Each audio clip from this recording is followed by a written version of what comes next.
नमस्कार, मैं रफ़ी और आप देख रहे हैं DNN इंडिया। मानसून सीजन के दौरान संभावित बाढ़ एवं जल भराव की परिस्थिति से प्रभावी ढंग से निपटने के लिए जिला प्रशासन ने शुक्रवार को वरुण सागर झील पर व्यापक मॉक ड्रिल का आयोजन किया। करीब 1.5 घंटे तक चली इस अभ्यास प्रक्रिया में विभिन्न विभागों की टीमों ने संयुक्त रूप से राहत एवं बचाव कार्यों का प्रदर्शन कर अपनी तत्परता और समन्वय का परीक्षण किया। मानसून सीजन के दौरान संभावित बाढ़ एवं जलभराव की स्थितियों से प्रभावी ढंग से निपटने के लिए जिला प्रशासन ने शुक्रवार को वरुण सागर झील पर व्यापक मॉक ड्रिल का आयोजन किया। करीब 1.5 घंटे चली इस अभ्यास प्रक्रिया में विभिन्न विभागों की टीमों ने संयुक्त रूप से राहत एवं बचाव कार्यों का प्रदर्शन कर अपनी तत्परता और समन्वय का परीक्षण किया। मॉक ड्रिल के दौरान एक काल्पनिक स्थिति तैयार की गई, जिसमें भारी बारिश के कारण हाथीखेड़ा गांव में अचानक बाढ़ आने और 15 से 20 ग्रामीणों के पानी में फंस जाने की सूचना दी गई। सूचना मिलते ही civil defence, SDRF, NDRF, police, fire brigade तथा चिकित्सा विभाग की टीमें तत्काल सक्रिय हो गई। रेस्क्यू टीमों ने लाइफ बोट, सुरक्षा उपकरणों और आधुनिक संसाधनों की सहायता से पानी में फंसे लोगों को सुरक्षित स्थानों तक पहुंचाने का अभ्यास किया। इस दौरान बचाव कार्यों में विभिन्न एजेंसियों के बीच बेहतर तालमेल और त्वरित प्रक्रिया का प्रदर्शन किया गया।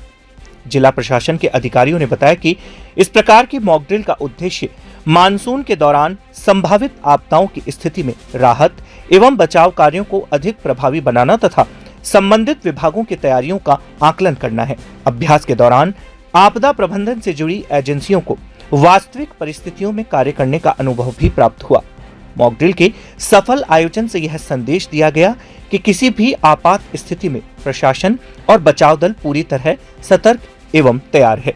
आगामी मानसून सीजन को देखते हुए आज जिला प्रशासन द्वारा सभी विभागों के हेल्प से Ajmer police, NDRF, SDRF, civil defence, medical and health सभी की हेल्प से एक मॉक ड्रिल का आयोजन किया गया।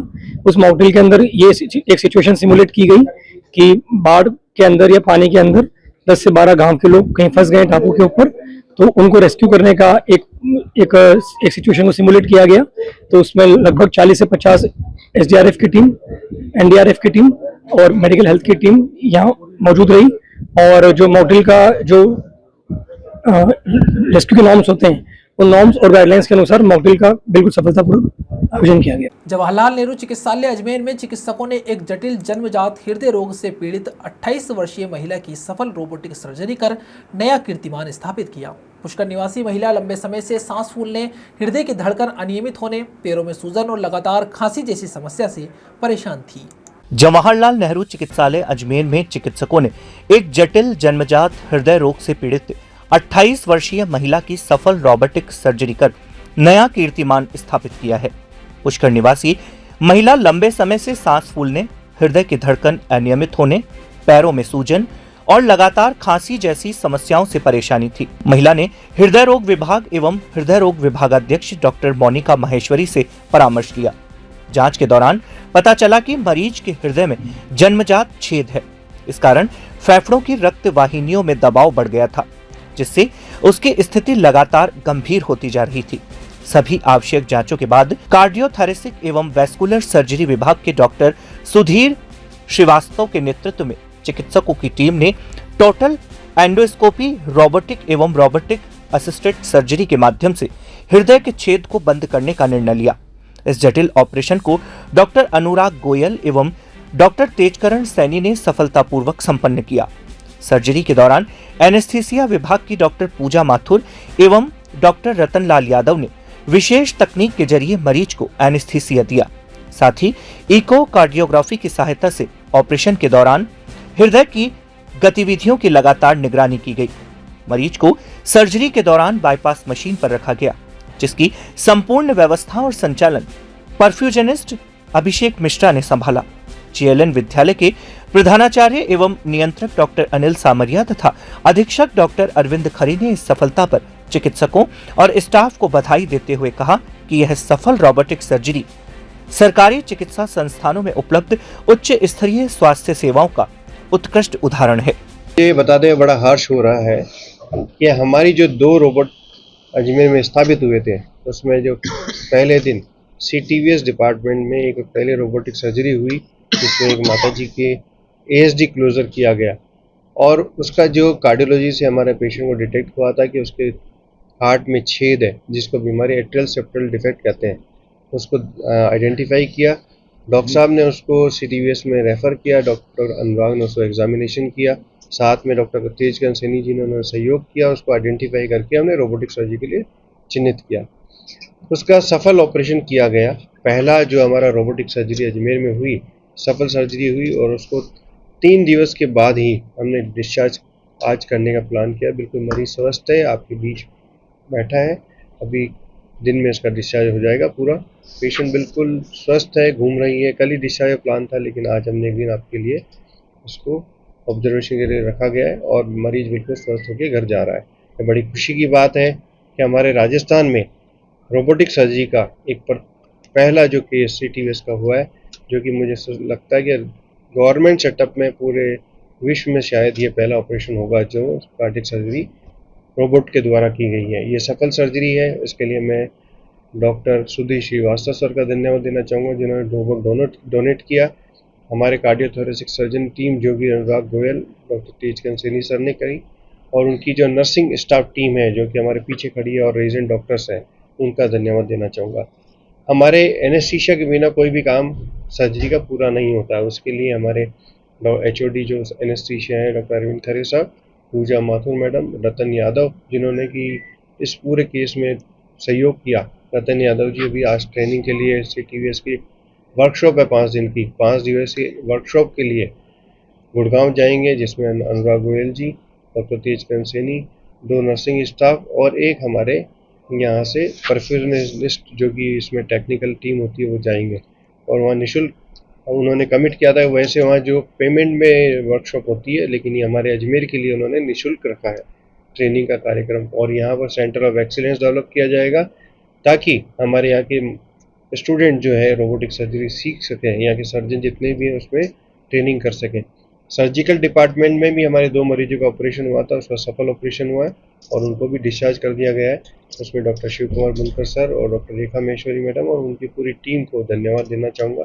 एनेस्थीसिया की टीम में भी डॉक्टर बीना ठाडा, अरविंद खरे साहब, पूजा माथुर जी और एनेस्थीसिया समस्त रेजिडेंट डॉक्टर, नर्सिंग स्टाफ, हमारे OT incharge doctor Geeta, nursing officer Neeta Geeta Mohan और राकेश जी, जिन्होंने बहुत अच्छा सहयोग किया। इसमें हमारे बाहर से भी हमें, क्योंकि रोबोटिक सर्जरी में हमारा प्रशिक्षण का चल रहा है काम, तो वहाँ से बाहर से टीम है, उन सभी का बहुत बहुत धन्यवाद। डॉक्टर सुधीर श्रीवास्तव सर का बहुत बहुत विशेष धन्यवाद देना चाहूँगा। हमारे माननीय विधानसभा अध्यक्ष, जिन्होंने ये बहुत सही उन्हीं के प्रयास से ये 2 रोबोट उन्होंने डोनेट किए हैं और वो यहाँ के पहले एल्यूमिनाई भी रहे डॉक्टर सुधीर श्रीवास्तव सर। उन्होंने अपने इस मातृभूमि को याद करते हुए और हमारे पहले एल्यूमिनाई के तौर पर उन्होंने कहा रोबोटिक सर्जरी का एक सेंटर स्थापित करना चाहते हैं वहाँ पर, और उनके हमारा MOU भी हुआ है और उसके तहत ये सारे कार्यक्रम होंगे। इसके लिए अजमेर वासियों के लिए बहुत बहुत धन्यवाद, राजस्थान वासियों को बहुत बहुत धन्यवाद।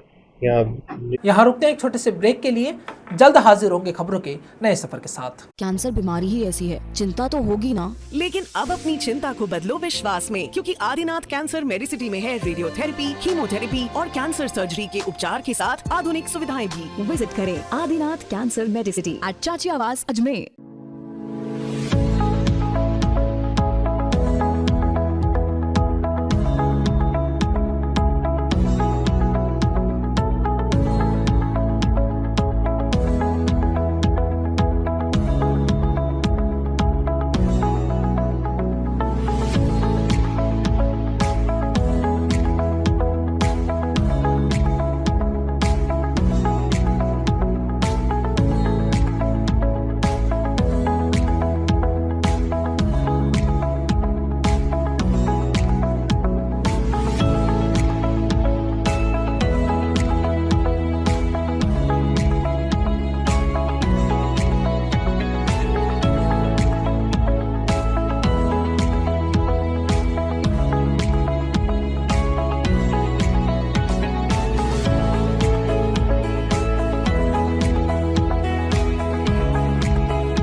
तीव्र गर्मी और लगातार बढ़ते तापमान का असर अब पवित्र पुष्कर सरोवर के जलीय जीवन पर भी दिखने लगा है। सरोवर के विभिन्न घाटों पर बड़ी संख्या में मछलियां मृत अवस्था में पानी में तैरती नजर आई। अचानक सामने आई इस दृश्य ने श्रद्धालुओं, स्थानीय नागरिकों और पर्यावरण प्रेमियों की चिंता बढ़ा दी है। तीव्र गर्मी और लगातार बढ़ते तापमान का असर अब पवित्र पुष्कर सरोवर के जलीय जीवन पर भी दिखाई देने लगा है। सरोवर के विभिन्न घाटों पर बड़ी संख्या में मछलियां मृत अवस्था में पानी में तैरती नजर आई। अचानक सामने आए इस दृश्य ने श्रद्धालुओं, स्थानीय नागरिक और पर्यावरण प्रेमियों की चिंता बढ़ा दी है। प्रत्यक्ष दृश्यों के अनुसार सरोवर के कई हिस्सों और घाटों के किनारे सैकड़ों मछलियां मृत मिली। विशेषज्ञों के अनुसार अत्यधिक गर्मी के कारण पानी का तापमान बढ़ने से उसमें घुलित ऑक्सीजन का स्तर कम हो जाता है, जिससे जलीय जीवों के लिए जीवन संकट उत्पन्न हो जाता है। प्रारंभिक तौर पर मछलियों की मौत के पीछे यही कारण माना जा रहा है। पुष्कर नगर परिषद के आयुक्त जनार्दन शर्मा ने बताया कि सरोवर में मछलियों की मौत की सूचना मिलने के बाद संबंधित टीम को मौके पर भेज दिया गया है। क्योंकि सोमवती अमावस्या के बाद बहुत अधिक भीड़ थी, बहुत सारे श्रद्धालु तीर्थयात्री आए थे और ये संख्या भी लाखों में थी, तो उनके द्वारा काफ़ी मात्रा में जैसे जो अपशिष्ट जनरेट होता है वो भी आया था, खाद्य सामग्रियाँ भी थी, अन्य सामग्री थी। उनको सबको नगर परिषद द्वारा विशेष प्रयासों से दिन की टीम की और रात की टीम लगा के सबसे पहला प्रयास तो हमने सारे घाटों को साफ करवाया। इसके साथ साथ कई जैसे अगरबत्ती पूजन की सामग्री है, फूल है, नारियल है, ये चीज़ें जो अपने श्रद्धालु आते हैं उनके द्वारा सरोवर में भी प्रवाहित कर दिया जाता है, उनको निकाला गया। इससे थोड़ा बहुत प्रदूषण भी होता है, तो इसको देखते हुए हमारे जो मुख्य मुख्य घाट हैं जिन पर सर्वाधिक पूजा होती है उस पर हमने अभी सभी पे चूना डलवाने की कार्रवाई की जा रही है। इसके साथ साथ शाम को भी हम आज और डलवाएंगे और अगर फिटकरी की आवश्यकता पड़ी तो वो भी पाउडर बना के डालेंगे, जिससे ये गंदगी छट जाए और इसको एक साथ हम लोग इकट्ठा करते रहें और जो सरोवर की पवित्रता है वो बनी रहे। तो वाटर फाउंटेन भी काम कर रहे हैं लगातार, हमने जो वाटर फाउंटेन लगा रखे हैं अलग अलग घाट में वो भी लगातार काम कर रहे हैं। उससे ऑक्सीजन लेवल भी बढ़ रहा है। वो जो मछलियों की समस्या आती है पानी के कम होने से या पानी के प्रदूषण होते मरने से, उसके भी निजात मिले। चम्बालिसा क्षत्रिय कुमावत सेवा संस्थान की ओर से पुष्कर स्थित समाज भवन में भव्य प्रतिभा सम्मान समारोह का आयोजन किया गया। समारोह में केंद्रीय मंत्री भागीरथ चौधरी मुख्य अतिथि के रूप में शामिल हुए। कार्यक्रम में कुमावत समाज की प्रतिभाओं को सम्मानित कर उनका उत्साहवर्धन किया गया। चंपालिसा क्षत्रिय कुमावत सेवा संस्थान की ओर से पुष्कर स्थित समाज भवन में भव्य प्रतिभा सम्मान समारोह का आयोजन किया गया। समारोह में केंद्रीय कृषि राज्य मंत्री भागीरथ चौधरी मुख्य अतिथि के रूप में शामिल हुए। कार्यक्रम में कुमावत समाज की प्रतिभाओं को सम्मानित कर उनका उत्साहवर्धन किया गया। संस्थान के अध्यक्ष मुन्नालाल धनेरिया ने बताया कि समारोह में चम्बालिसा क्षेत्र में कुमावत समाज के 285 प्रतिभावान विद्यार्थियों तथा राजकीय सेवाओं में नवचयनित 55 युवाओं को सम्मान पत्र एवं स्मृति चिन्ह प्रदान कर सम्मानित किया गया। कार्यक्रम का शुभारंभ मां सरस्वती के पूजन एवं दीप प्रज्वलन के साथ हुआ। मुख्य अतिथि भागीरथ चौधरी ने अपने संबोधन में कहा कि किसी भी समाज की तरक्की का सबसे मजबूत आधार शिक्षा है। प्रतिभाओं का सम्मान समाज में सकारात्मक ऊर्जा का संचार करता है और बच्चों को आगे बढ़ने की प्रेरणा देता है। उन्होंने युवाओं से शिक्षा के साथ साथ समाज और राष्ट्र के प्रति अपने दायित्वों का निर्वहन करने का आह्वान किया। समारोह को संबोधित करते हुए भाजपा ओबीसी मोर्चा के प्रदेश अध्यक्ष महेंद्र कुमावत ने कहा कि समाज की नई पीढ़ी को शिक्षा के साथ संस्कारों से भी जोड़ना आवश्यक है। कार्यक्रम के दौरान वक्ताओं ने समाज में शिक्षा के प्रसार, युवाओं को आगे बढ़ाने तथा प्रतिभाओं को निरंतर प्रोत्साहित करने का आह्वान किया। समारोह सामाजिक एकता, शिक्षा जागरूकता और प्रतिभाओं के सम्मान के संदेश के साथ संपन्न हुआ। आज तीर्थराज पुष्कर में ब्रह्मा जी के मंदिर के पास जो कुमावत भवन है, इसमें चम्बालिसा कुमावत समाज की तरफ से प्रतिभा सम्मान समारोह का आयोजन किया गया। इस सम्मान समारोह के अंदर जो बच्चे 80% 90% के आसपास जो लेके आए थे, उन सभी बच्चों को यहाँ पारितोषिक देकर उनको सम्मानित किया गया। और जो अभी नए सरकारी कर्मचारी लगे हैं कुमाऊं समाज के, उन सभी को बुलाकर हमारे कुमाऊं समाज के द्वारा ये कार्यक्रम करके सभी को सम्मानित किया गया। और इससे कुमाऊं समाज में हम यही संदेश देना चाहते हैं कि जिस प्रकार से इन बच्चों ने अपनी मेहनत से इतने अच्छे अंक प्राप्त करें, तो हम इन सभी बच्चों को देखकर जो दूसरे बच्चे भी इनसे मोटिवेट हो, इसी के उद्देश्य से यह आज कार्यक्रम रखा गया है तीर्थराज पुष्कर में। आज इस कार्यक्रम में भागीरथ जी चौधरी, लांबा साहब विधायक अपने नसीराबाद से, और महेंद्र जी कुमावत जो प्रदेश के हमारे ओबीसी मोर्चा के अध्यक्ष हैं, और सब सारे कुमाऊं समाज के सभी पदाधिकारी यहाँ मौजूद हैं। यहाँ रुकते हैं एक छोटे से ब्रेक के लिए। जल्द हाजिर होंगे खबरों के नए सफर के साथ। कैंसर बीमारी ही ऐसी है, चिंता तो होगी ना। लेकिन अब अपनी चिंता को बदलो विश्वास में, क्योंकि आदिनाथ कैंसर मेडिसिटी में है रेडियोथेरेपी, कीमोथेरेपी और कैंसर सर्जरी के उपचार के साथ आधुनिक सुविधाएं भी। विजिट करें आदिनाथ कैंसर मेडिसिटी एट चाची आवास अजमेर।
अजमेर में साइबर ठगी का एक गंभीर मामला सामने आया है, जिसमें ऑनलाइन धमकी एवं भय का माहौल बनाकर एक व्यक्ति से 7,22,350 रुपए की ठगी कर ली गई। मामले की जानकारी मिलने के बाद साइबर थाना पुलिस ने प्रकरण दर्ज कर जांच शुरू कर दी है। अजमेर में साइबर ठगी का एक गंभीर मामला सामने आया है, जिसमें ऑनलाइन धमकी और भय का माहौल बनाकर एक व्यक्ति से 7,22,350 रुपए की ठगी कर ली गई। मामले की जानकारी मिलने के बाद साइबर थाना पुलिस ने प्रकरण दर्ज कर जांच शुरू कर दी है। पीड़ित लक्ष्मी नारायण ने शिकायत में बताया कि अज्ञात साइबर ठगों ने ऑनलाइन संपर्क कर उन्हें डराया धमकाया और विभिन्न माध्यमों से उनके खाते से कुल 7,22,350 रुपए की राशि ठग ली। ठगी का पता चलने पर पीड़ित ने राष्ट्रीय साइबर अपराध रिपोर्टिंग पोर्टल पर शिकायत दर्ज करवाई। शिकायत के आधार पर साइबर पुलिस थाना ATS SOG जयपुर में भारतीय न्याय संहिता BNS की धारा 318/4 के तहत 0 FIR दर्ज की गई। प्रकरण राजस्थान के क्षेत्राधिकार से संबंधित होने के कारण 0 FIR को आगे की कार्यवाही के लिए साइबर अपराध थाना अजमेर भेज दिया गया। प्रारंभिक जांच के दौरान मामला भारतीय न्याय संहिता की धारा के अंतर्गत दर्ज हो गया है, जिसके बाद साइबर थाना अजमेर ने विधिवत मुकदमा दर्ज कर लिया और आरोपियों की पहचान एवं गिरफ्तारी के लिए जांच शुरू कर दी गई है। SOG ATS से 0 नंबर FIR प्राप्त हुई थी, उस पर मुकदमा दर्ज किया गया है। मुकदमा दर्ज करके अनुसंधान प्रारंभ कर दिया है। 7,22,350 रुपये का ऑनलाइन फ्रॉड हुआ है। इसका नाम है लक्ष्मीनारायण कुमावत, सनोश्री प्रभुदयाल, निवासी कृष्ण। कितने फ्रॉड 7,22,350 रुपये टुकड़ों में ऑनलाइन फ्रॉड हुआ है। टुकड़ों में मई और जून महीने 2 महीने में मई जून, हाँ 2 महीने में हुआ है। मुकदमा दर्ज कर लिया गया है। परिवादी को फोन किया है, उसके उपस्थित आने पर क्लियर होगा कि किस प्रकार से कैसे फ्रॉड हुआ और आगामी तफ्तीश जारी। शिकायत कहाँ लगी थी? शिकायत 1930 में दी थी। ATS SOG से 0 नंबर FIR अपने प्राप्त हुई है, जिस पर मुकदमा दर्ज किया। बच्चों में संस्कार, संस्कृति, आध्यात्मिकता और नैतिक मूल्यों के विकास के उद्देश्य से USES फाउंडेशन तथा गीता परिवार अजमेर द्वारा महेश्वरी सेवा समिति के तत्वावधान में 7 दिवसीय विशेष शिविर संस्कारों, संस्कृति और मस्ती की पाठशाला का आयोजन किया गया। बच्चों में संस्कार, संस्कृति, आध्यात्मिकता और नैतिक मूल्यों के विकास के उद्देश्य से USES फाउंडेशन तथा गीता परिवार अजमेर द्वारा माहेश्वरी सेवा समिति के तत्वावधान में 7 दिवसीय विशेष शिविर संस्कारों, संस्कृति और मस्ती की पाठशाला का भव्य आयोजन किया गया, जिसका आज समापन समारोह आयोजित हुआ। यह शिविर 13 जून से 19 जून तक प्रतिदिन शाम 4 बजे से 6 बजे तक आयोजित किया जाता रहा। 5 से 15 वर्ष आयु वर्ग के बच्चों के लिए विशेष आयोजन शिविर में बच्चों को भारतीय संस्कृति, आध्यात्मिक ज्ञान और व्यक्तित्व विकास से जुड़ी विभिन्न गतिविधियों के माध्यम से शिक्षित और प्रेरित किया गया। आयोजकों का उद्देश्य बच्चों को आधुनिक जीवन की चुनौतियों के बीच भारतीय संस्कारों और सकारात्मक जीवन मूल्यों से जोड़ना था। गीता श्लोक, ध्यान और प्राणायाम का विशेष प्रशिक्षण शिविर के दौरान बच्चों को भागवत गीता के श्लोकों का अध्ययन, ध्यान, प्राणायाम तथा ज्ञान केंद्रियों के संवर्धन से संबंधित प्रशिक्षण प्रदान किया गया। इन गतिविधियों का उद्देश्य बच्चों को आनंददायक वातावरण में सीखने का अवसर प्रदान करना था, ताकि वे शिक्षा के साथ साथ आत्मविश्वास और नेतृत्व क्षमता भी विकसित कर सके। गीता संघ के माध्यम से सकारात्मक सोच का विकास शिविर में विशेष रूप से गीता संघ का आयोजन किया गया। गोविंद गिरी जी महाराज के द्वारा चलाए गए अभियान गीता परिवार के अंतर्गत 7 दिवसीय समर कैंप माहेश्वरी सेवा समिति के अंतर्गत किया गया, जिसमें यूएसईएस फाउंडेशन और गीता परिवार के संयुक्त तत्वाधान में इसको आयोजित किया गया। इस समर कैंप में बच्चों ने महिषासुर मर्दिनी स्तोत्र सीखा, साथ ही साथ भगवत गीता के श्लोकों को जीवन में कैसे उतारा जाए, कैसे क्रोध पे नियंत्रण किया जाए, संतुष्टि से कैसे जीवन जिया जाए, निराशा को कैसे दूर भगाया जाए और साथ ही साथ कैसे क्षमावान बना जाए, उस पे बच्चों ने जानकारी हासिल की और वही सब गीता के माध्यम से सीखने की कोशिश की। बच्चों ने यहाँ पे ध्यान के साथ साथ प्राणायाम के द्वारा एक स्वस्थ जीवन जीने की भी कोशिश की और उसके साथ साथ सभी चीजें सीखी बच्चों। यूएसईएस फाउंडेशन हमारा रजिस्टर्ड ऑफिस मुंबई में है और हम हमारी शाखा यहाँ अजमेर में भी चलाते हैं। अभी रिसेंटली जो है 7 दिनों का जो समर कैंप चल रहा है, उसमें यूएसईएस फाउंडेशन और गीता परिवार हम लोगों ने कोलैबोरेट किया है और बहुत बड़ा अच्छा काम कर रहे हैं गीता परिवार वाले। संस्कारों से रिलेटेड जो समर कैंप है वो यहाँ पे हम लोग चला रहे हैं। बहुत तरीके के दूसरे कैंप्स तो चला करते हैं, लेकिन संस्कार को लेके जो कैंप है वो बहुत ही कम जगह हमें देखने को मिलते हैं। तो हमें बहुत अच्छा लग रहा है कि हम गीता परिवार के सदस्यों के साथ जुड़े हैं और इस कैंप को हम मिलकर एक आगे लेके आ पाए हैं। पिछले साल भी हमने इस कैंप में हम लोगों का आपस में सहयोग रहा था और 10 दिवसीय कैंप हमने लास्ट ईयर भी किया था और इस साल ये 7 दिवसीय रहा। और साथ साथ में मैं धन्यवाद देना चाहूंगी गीता परिवार को और सोफिया कॉलेज की इंटर्न्स को, जो यहाँ पे रेगुलर इंटर्नशिप फाउंडेशन के साथ कर रही हैं। तो सहयोग उनका मिलता रह रहा है समर कैंप को बहुत अच्छे से आगे ले जाने के लिए और इसको सफल बनाने। सर, मैं देख रहा हूँ कि बच्चों में बहुत उत्साह है, बहुत उमंग है और ये कल्पना भी नहीं कर सकते कि केवल 7 दिन के छोटे से काल में गीता परिवार और यूएसईएस के संयुक्त तत्वावधान में आयोजित इस शिविर में बच्चे इतनी मेहनत से गीता के श्लोक याद कर लेंगे, 7 दिन में महिषासुर मर्दिनी याद कर लेंगे और तमाम चीजें। मैं बिल्कुल अभिभूत हूँ हमारे भारतीय संस्कृति। खबरों के सफर में अब सिर्फ इतना ही, फिर हाजिर होंगे खबरों के नए सफर के साथ। तब तक के लिए दीजिए इजाजत, नमस्कार।